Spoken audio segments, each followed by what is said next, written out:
Hi,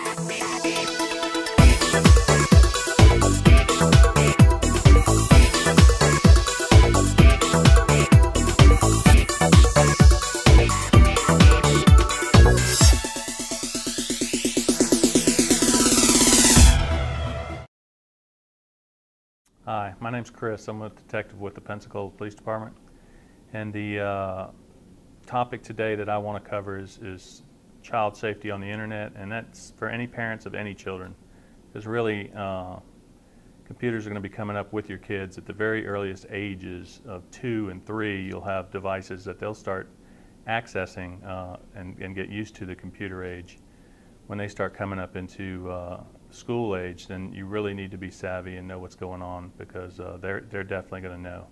So you need, in order to be able to protect them, you need to know how to go about making it safe. I always tell people that a computer in the house is like having a gun in the house.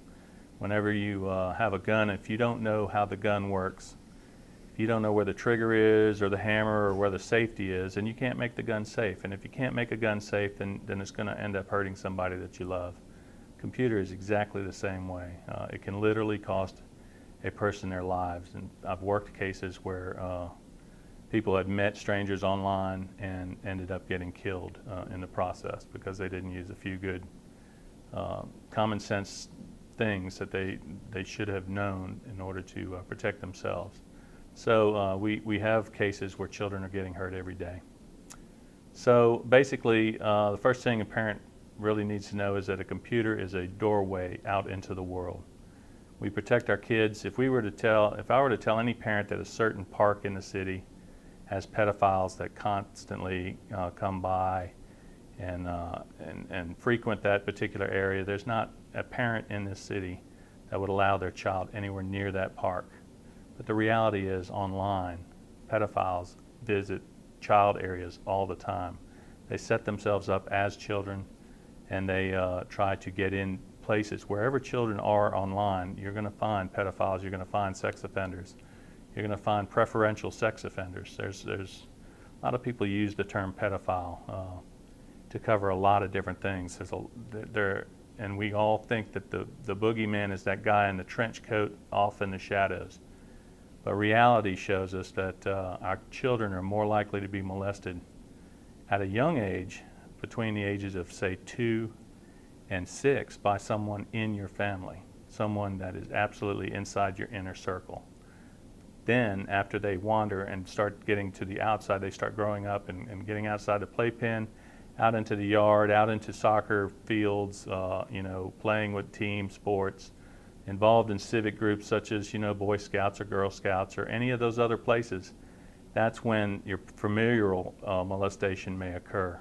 And these individuals contact your kids through those reigns. But when your kids are online, that's when they are very, very susceptible to this type of behavior, because first and foremost, your child's at home, and your child feels safest at home. All their defense mechanisms are down. They're on their computer and they're talking to somebody, and even if it's a stranger that's saying that they're a 14-year-old from some other city, your child's likely to just accept that as a fact and start to talk with this individual. And statistics or studies have shown that a child is more likely to give out your physical address than they are to give out their email address. And I don't know why that is, but when a child is online, they just don't, and they think they're talking to somebody that's around the world. They don't think that there's going to be any chance of them ever meeting these people. The reality is those people could be across the street or across town, very, very close to your child. So there's a lot of stuff predators do online to make kids feel more at ease with them. There's basically 3 different games that the predator's going to play. The first and foremost, everybody that's online, whether it's an adult or a child, and I've posed as children online in order to catch predators and made many, many cases that way. You're always asked for a picture. It's a normal request. Hey, do you have a pic? And normally they're asking for a normal picture of yourself. And a lot of kids will send off, not thinking there's any big deal, a picture of themselves. what the predator does is then he basically starts feeding them candy in the form of, compliments. Oh, you're so cute. Oh, you're so hot. Whatever the age group is, kids are craving attention and they're craving positive reinforcement.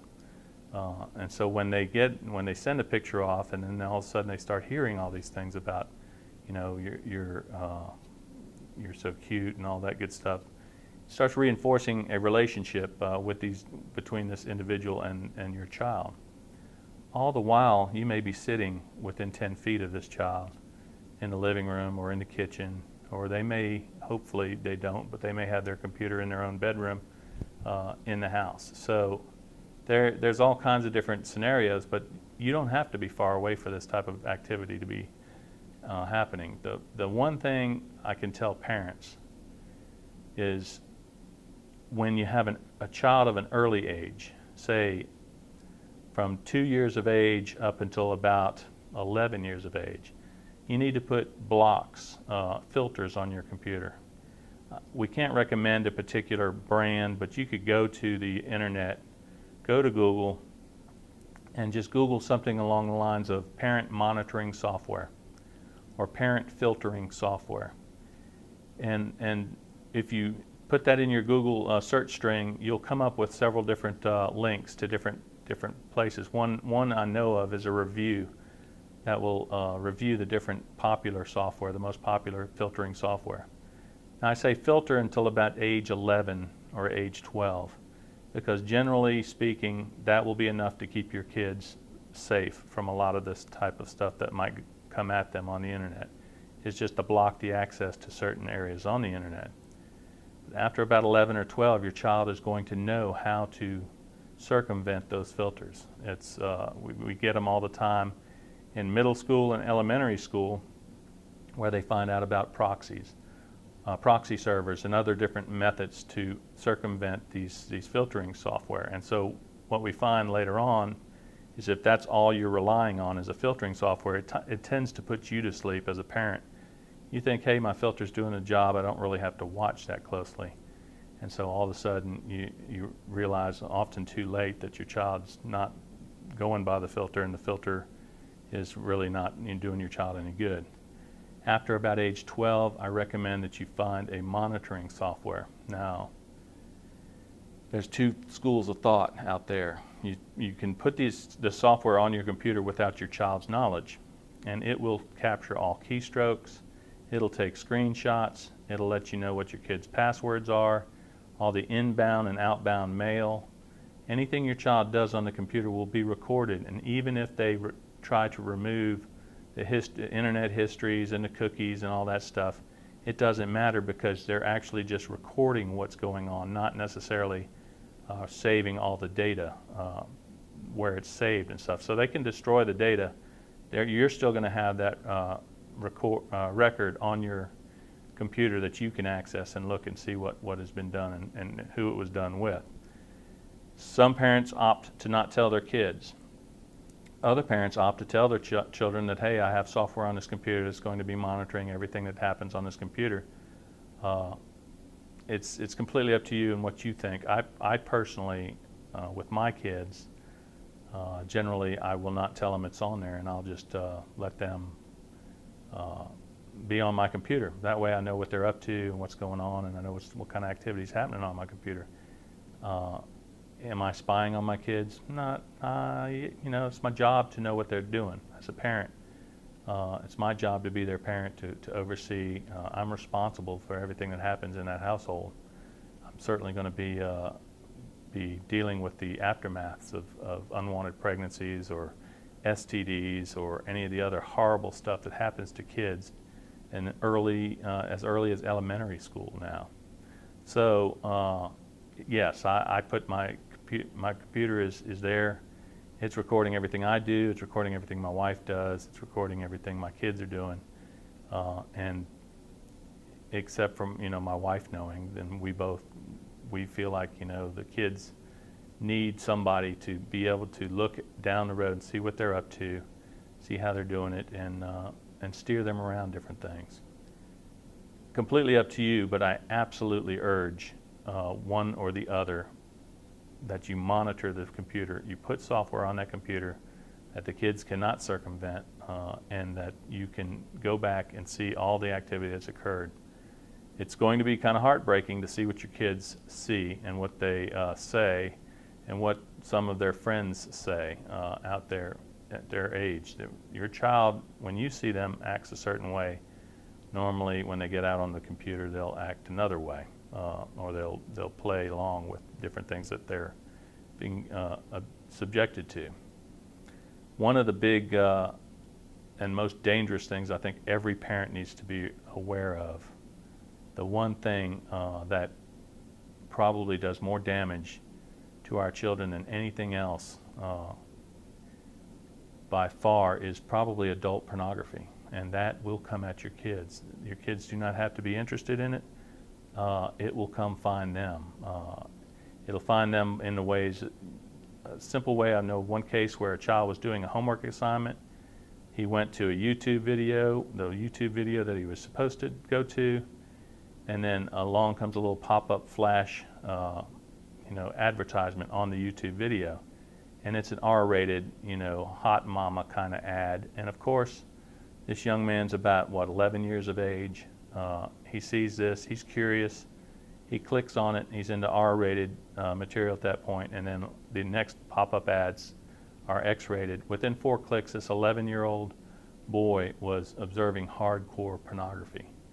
Now, we need to realize that our kids' brain is different than our brains. Our brains are formed, they're finished growing at about age 24. You're stuck with the personality you get. But our children's brains during adolescence are in their last stages of physical growth, where there's pathways being formed, and where these pathways are being built.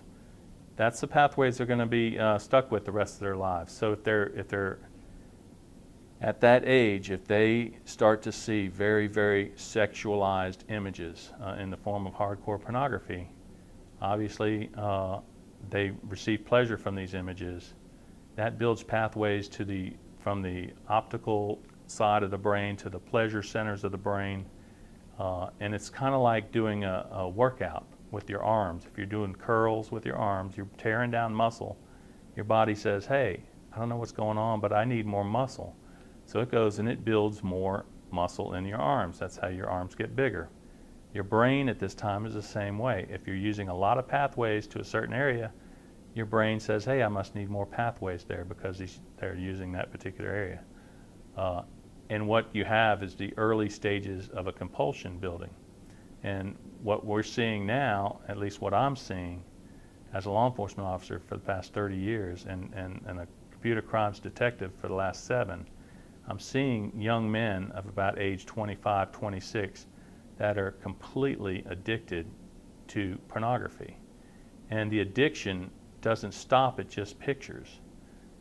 It starts off with what everybody would consider pornography, and pretty soon that's not enough. And so they've got to go to the next level down, and it might go from pornography to group sex.